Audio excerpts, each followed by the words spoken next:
where those who perceive truth may strive to make others see. A big, powerful America, and shoot them for what? On that continent, we are trying to forge a new identity for which we need each other. With the last words on my lips, that I am a revolutionary. And you're going to have to keep on saying that. They say sunlight is the best disinfectant. It just seems like we're at the point with technology where the physical and the digital worlds should really be fully blended.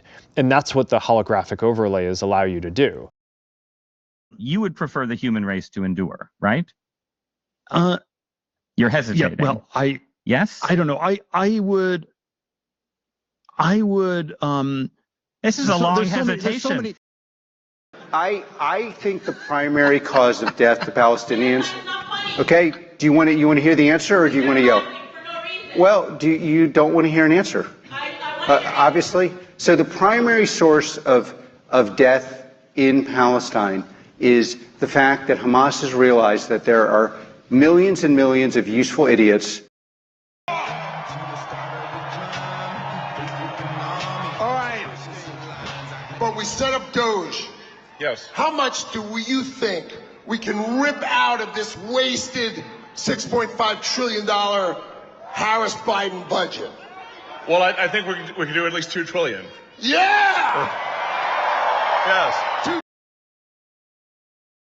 People use it, young people especially, use it as a therapist, a life coach, having these relationship problems. What should I do? And right now, if you talk to a therapist or a lawyer or a doctor about those problems, there's legal privilege for it.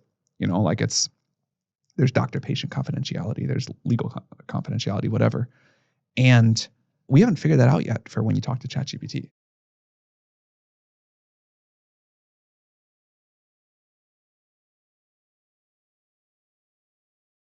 Joining us now is Senator Alyssa Slotkin of Michigan. Senator, thank you very much for joining us. We appreciate it. Thanks for having me. So, why don't you answer that question? Why is this now is the time that you do care? Yeah, just not obviously, particularly care. It's horrible when you have a pedophile and someone who had a literal pyramid scheme of recruiting 14 and 15-year-old girls. Virginia says they're as young as 12, and there's another report that they're 11 and 12. But then I know of other people I know of therapists who have counseled Epstein victims, and we can get into that later. And actually, a lot of those victims a number of those victims were under the age of 10. At the time, I sort of saw it as one of these horrible stories that comes out every 5 months, about somebody. I think the Weinstein thing had happened.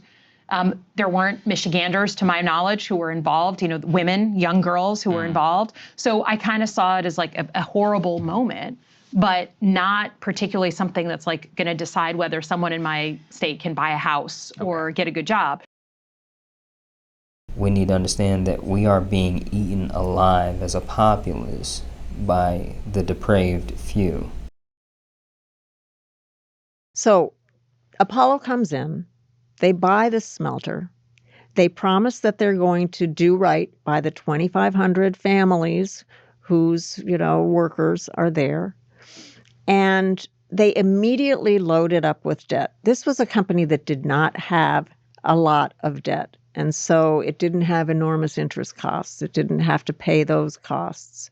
I just want to ask, when they loaded up with debt, do they say, okay, these are our assets, and they put the assets, that's how they can get the debt because they're putting the assets up as collateral? Correct. So the asset is this smelter and this huge infrastructure. And they also had a very low cost of electricity.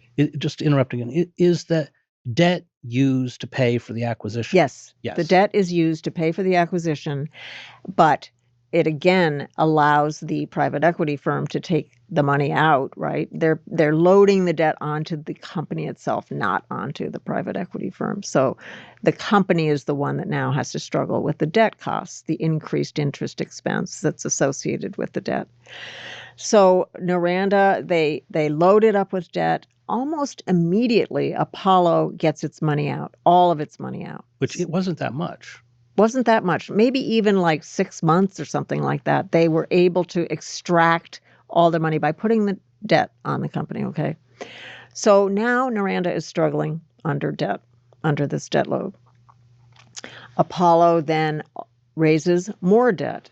They ultimately make 3 times their money on the Noranda purchase.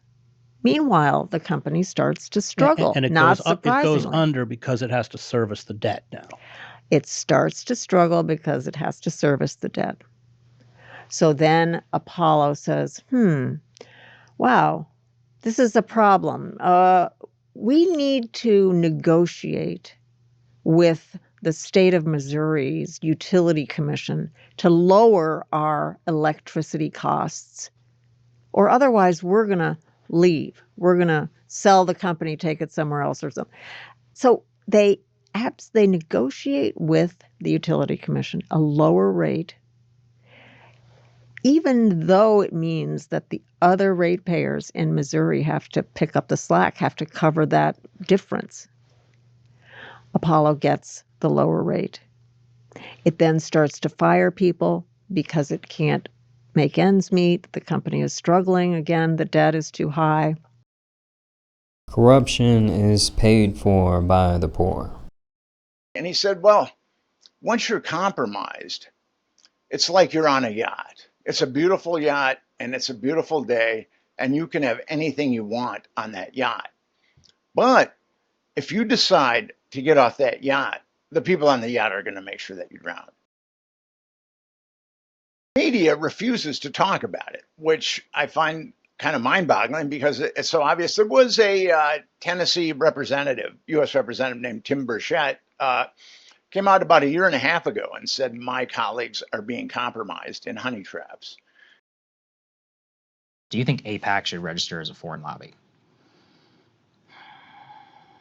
I don't know the answer to that. I think that I know plenty of people who think they should. Mm-hmm. You know, I don't. It's kind of a cop-out answer, don't you think? I mean, yeah. I literally, I just guess I'd have to look at the definition. I certainly have had my tough moments with that organization. And so you stop accepting their funding? You gotta get your facts straight. I have not been endorsed by AIPAC. I have not. I'm sorry. I was the first Jew elected to the Senate that was not endorsed by any Jewish group. AIPAC, J Street. You've been the recipient of their funds. In 2018, when I first ran, people who were members, yes. And forgive me if this is impolite. Like, I'm curious why you wanted to talk to us. What do you mean? Well, like, we don't have actually a lot of senators, especially ones who have very different ideology than us, reach out. So I'm curious what your goal was and why you thought to come here. You know, one of the most powerful descriptions I've heard of the actual CIA is the idea of it being a secret society in the government, within the government, that has the ability to act independent of the morals that may restrict us in keeping up with countries like China and Russia, okay? I want people to understand MK was a very real thing that took place. CIA agents would drug coworkers and random people. One guy ended up abusing and killing a small kid after he was drugged. An officer ended up robbing a store, and it obviously ruined lives. One of the whistleblowers ended up dead. The family was left without answers and, dare I say, without real justice in any way. Seymour Hersh turned the CIA down when they tried to recruit him to kill leaders in a foreign country and staged the scene as if someone within that foreign country or another group within that foreign country actually did the deed. The idea was that they wanted to really create disruption in these particular places and have these people fight each other and make it easier to get what they wanted to get done. they have been known for staging coups, providing weapons, funding, and resources to very controversial entities within those particular countries. Okay? When we talk about those themes of astroturfing, burying caches of weapons, money, these are a lot of the tactics that were used. And Alan Dulles was the head of the CIA and helped mold it in a lot of different ways. And I don't think people really understand. He was a finance guy, right? He aligned much of the CIA's efforts into, benefit the financial entities that he was tied to. When it comes down to the networks, there was a what was it called? The Devil's Chessboard by the Devil's Chessboard. And I'm gonna give this disclaimer, and I'm gonna let you take it however you will. The CIA has denied all of this, or denied this book and denounced this book. I'm sorry, I don't mean to laugh. It's a serious matter, but the CIA has denounced this book. But Alan Dulles, according to this book, Alan Dulles went to basically Europe and created a network that was independent from the actual network from the actual network that the U.S. knew about, that the president knew about, right? He very much had his own. It very much did sound like a secret society that Alan Dulles decided to build. Some people believe that he was connected to the assassination of JFK.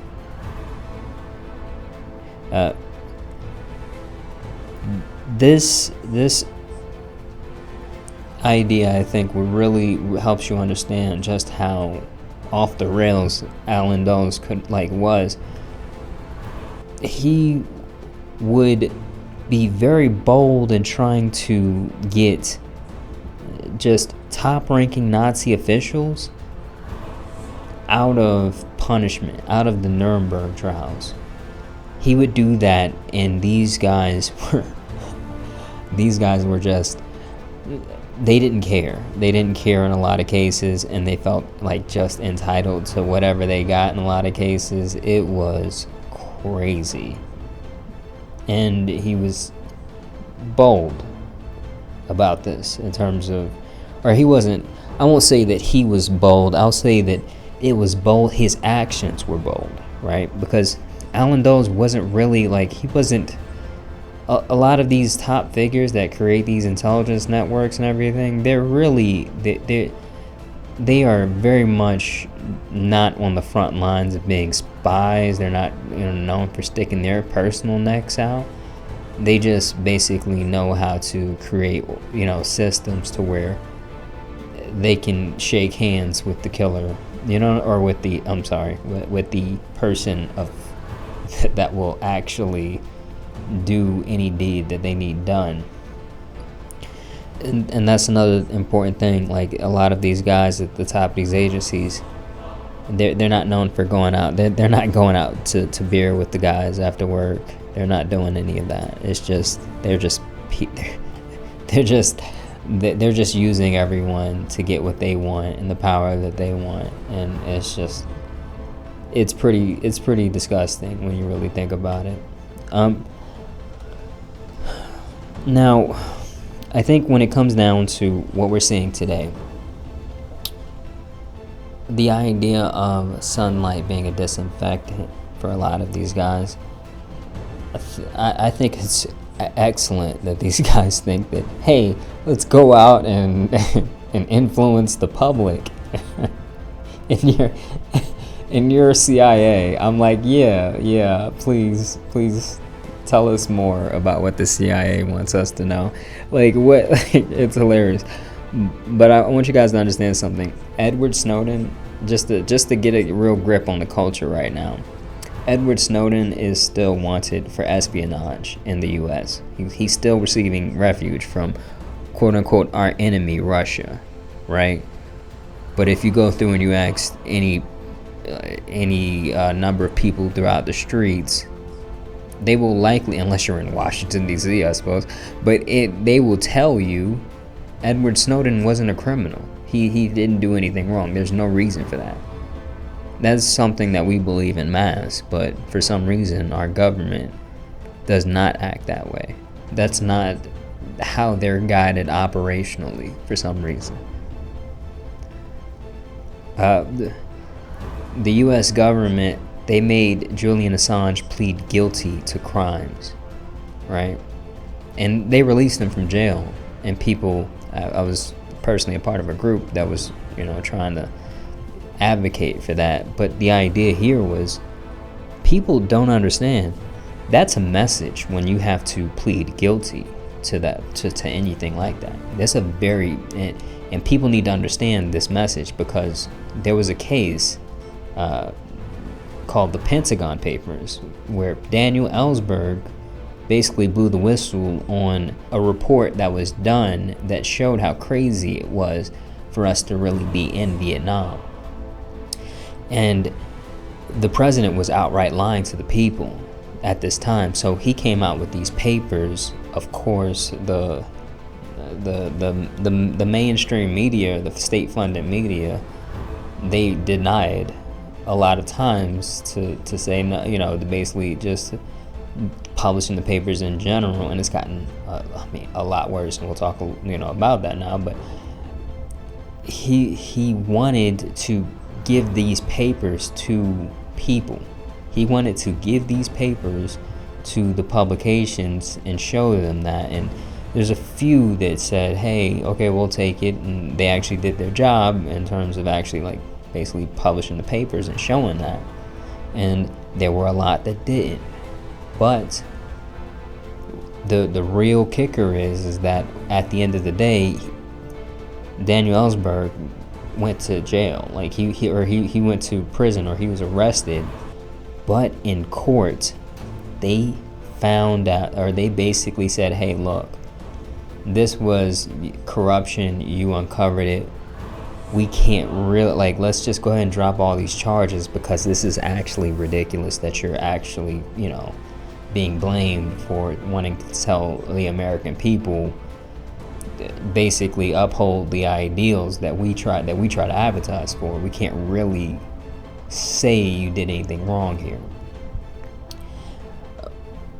Not Julian Assange, but Daniel Ellsberg worked in those areas. He was a contractor, I believe, and then he worked for the government, and then he went back to contracting. But in any case, he actually was a whistleblower. He in terms of actual being, there's a difference between being a whistleblower and being and publishing whistleblowers and whistleblowers information. You can legally go after the whistleblower. There are loopholes to do that, so they attacked him as a whistleblower. What they did to Julian Assange was not a whistleblower. He did not work for the government. He published documents that were leaking. That he was punished as a publisher. You need to understand that difference in terms of the moral erosion that had to occur for us to really say, oh, he is guilty and he deserves to be in prison. You need to people really do need to come to a realized moment in terms of how dark this place has gotten in terms of that idea. So when you talk about the CIA today, how things are now, there is absolutely no reason to believe that the CIA has been reined in any way or shape. There is the atmosphere, the culture, it is a problem, right? And for those that don't know, we had Edward Snowden was, he was our guy that blew the whistle on, kind of 2001, or with the 9/11, basically the crazy overreach that was happening and that was taking place. before that, then that wasn't really with the spying, but it was with the Vietnam War. So Daniel Ellsberg had a really rein-in moment for the government in a huge way. But there was also a concept of the Frank Church Committee. They reined in a lot of, or they really held They held a lot of people accountable, even though I've heard that we haven't gotten everything from the Frank Church Committee in terms of everything hasn't been released. So maybe not everything, but a lot of aspects of the FBI, the COINTELPRO stuff was crazy. J. Edgar Hoover was actually like really gung-ho about creating a spy network under the guise of whatever, like fighting communists. We do monster stuff to fight communism. It's crazy, but we haven't had that moment for COVID. We have not had that moment. That moment has not seen the light of day yet for COVID. We have heard we've heard the rumbles, right? A lot of us have heard rumbles like, yo, you're deplatforming, people under this idea, and it's kind of wild. Yeah, YouTube got stringent. We've seen very much the symptoms of an off-the-rails government, but we did not see something tell us like, oh, this is the problem. This is the real problem. These are the real things going on. And when it comes down to the CIA, what we're seeing today with these guys come out and say that, oh, we're ex-CIA, and I've seen the curly-haired guy comes out, I'm ex-CIA, I'm gonna tell you, oh, that's great, you can tell us everything about what the CIA really wants us to know. That'd be really, really nice. And then this woman, I thought I was in a Twilight Zone when I first heard her say that, hey, yeah, I was a CIA and I really wanted to serve my country. I'm like, what? There is, what? And let's talk about the only way someone is to be trusted when they claim they are no longer an operative today. They're receiving refuge in Russia, and the U.S. is calling them an enemy of the state. They're on their deathbed waiting to create apology letters and need you to write what they have to say. If you're ever at a party and someone introduces themselves as ex-CIA, assume the place is bugged. Assume the food is poisoned or drugged. Leave the party and make sure to take any persons that you love. Because the only reason someone would introduce themselves as ex-CIA is if they want you to trust them and believe they should hold an authoritative place. Michigan, blink twice, okay? Just blink twice if you're in trouble.